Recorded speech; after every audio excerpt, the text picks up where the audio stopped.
responsible for the state of the soils. So that goes right from the farmer to the urban population. Soil is the foundation of agriculture, of food, feed, fuel, and fiber. If we don't have soil, we don't have all of the benefits that come from soil. Awareness and knowledge in the agricultural community on soil health is definitely increasing. However, there's big room for improvement. There's a lot of farmers that are reluctant to change because this is a system that works, but I think it's critical that they try to understand that maybe this isn't the most sustainable way and they should be changing. We have to understand the issues that are challenging all of us. My donation was literally born on a frustration.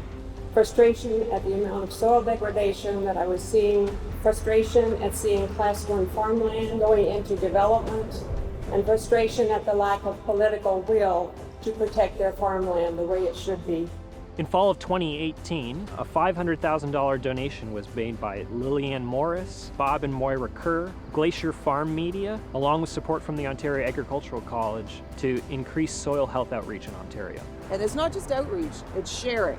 It goes both ways. The potential here is to bring those skills into the research community and build from that.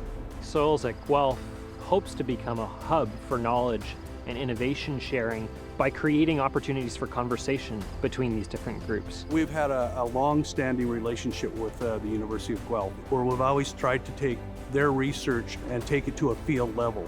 Now there's people asking for information. Now there's people seeking out that knowledge. This is tremendous, the synergy of farmers working hand in hand with researchers to come up with science-backed decisions.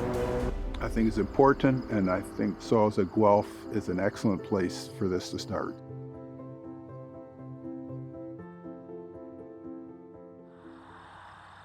Hi there, my name's Cameron Ogilvie. I'm the Knowledge Mobilization Coordinator for SOILS at Guelph. As you caught there in the intro, SOILS at Guelph exists to promote knowledge sharing on sustainable soil management practices in Ontario. And we do this in a few ways. We help to summarize and share research results from projects that are ongoing. We host events and partner on events that promote knowledge sharing among researchers and farmers and industry members and others. And finally, we actively work to strengthen the existing network of soil health champions in Ontario. And in a normal year, Canada's Outdoor Farm Show would be the perfect place to do this. Obviously, in light of the circumstances, I want to take this time to introduce you to one of our researchers and one of the SOILS at Guelph executive team members, Dr. Claudia Wagner-Riddle. Claudia is an agrometeorologist in the School of Environmental Sciences at the University of Guelph, and she leads a world-renowned research program studying greenhouse gas emissions and the environmental impacts of food, feed, fuel, and fiber production in agriculture. My group studies an aspect of climate change that's called mitigation. So what we're interested in is identifying things that people can do to reduce climate change. So our human activities are generating greenhouse gases, and every sector is accountable. So in all the international agreements, we look at different sectors to reduce their emissions, and agriculture is one of those sectors, which actually worldwide it has a significant impact. So through better management, farmers can reduce greenhouse gas emissions, but they can also store carbon in soil to offset some of the climate change. And by doing that, they can potentially make the agricultural systems more resilient to climate change, which is the other aspect of the impact, what impact the climate change is going to have on agriculture. Claudia is currently leading several projects looking at the impact of soil health on environmental goods and services. And this includes a $2 million infrastructure project using soil weighing lysimeters. The project, which is housed at the Soil Health Interpretive Center in Elora, allows researchers from around the world to look at how crop rotations and cover crops impact water dynamics, water quality, soil microorganisms, and greenhouse gas emissions. Check this out.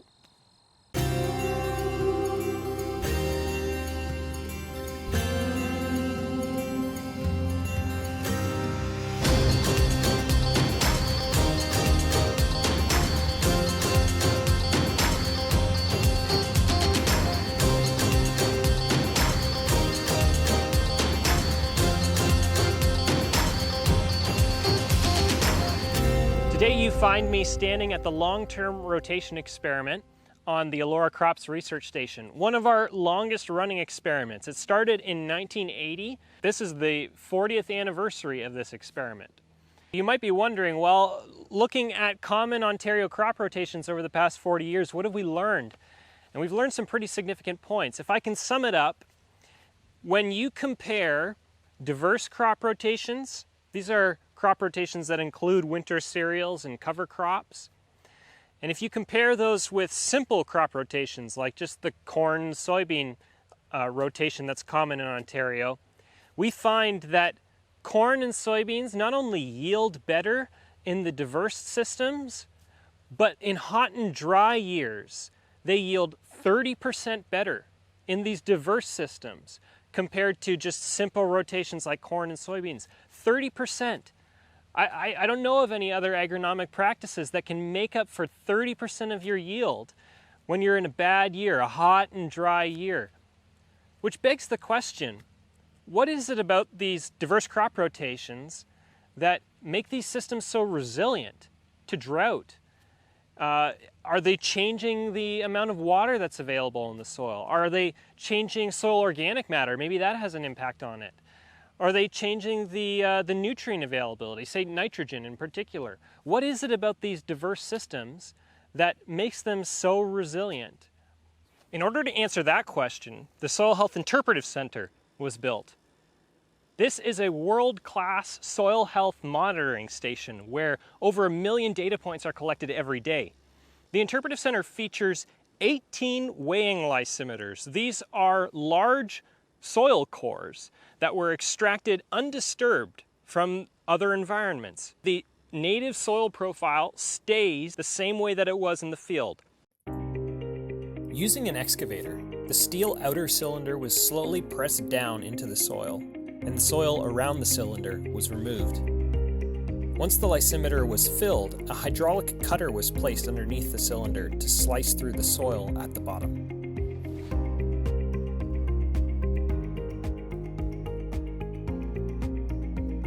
The lysimeter was then flipped upside down, and ceramic cups to transmit water were installed before sealing the bottom. The lysimeters were then transported to the study site near Elora, Ontario. Additional sensors were installed, and finally they were lowered into the wells. What they allow us to do is, first of all, to measure water balance, so how much water is being stored in the soil, how much is being lost from the soil due to evapotranspiration, and how much is draining from the soil.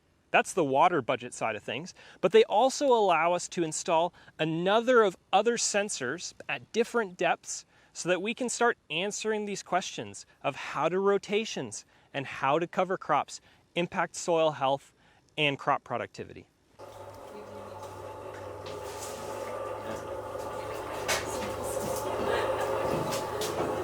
Right now I'm standing inside one of the lysimeter wells, which is essentially the brains to this entire operation. Inside here we have a number of computers that are operating that measure the weight of the lysimeters, measure the weight of the drainage tanks that are on the floor, and operate pumps that pull water from the soil so that we can measure things like nitrate, or run other sensors like trace gas analyzers. The study has only been running for a few years, but already we've found some interesting results. So now we're going to jump to some of our other researchers to hear about what they've been studying on these lysimeters. Hi everyone, my name is Gordon Bell. I'm a grad student at the University of Guelph, and today I'll be giving you a short presentation about the lysimeter research facility.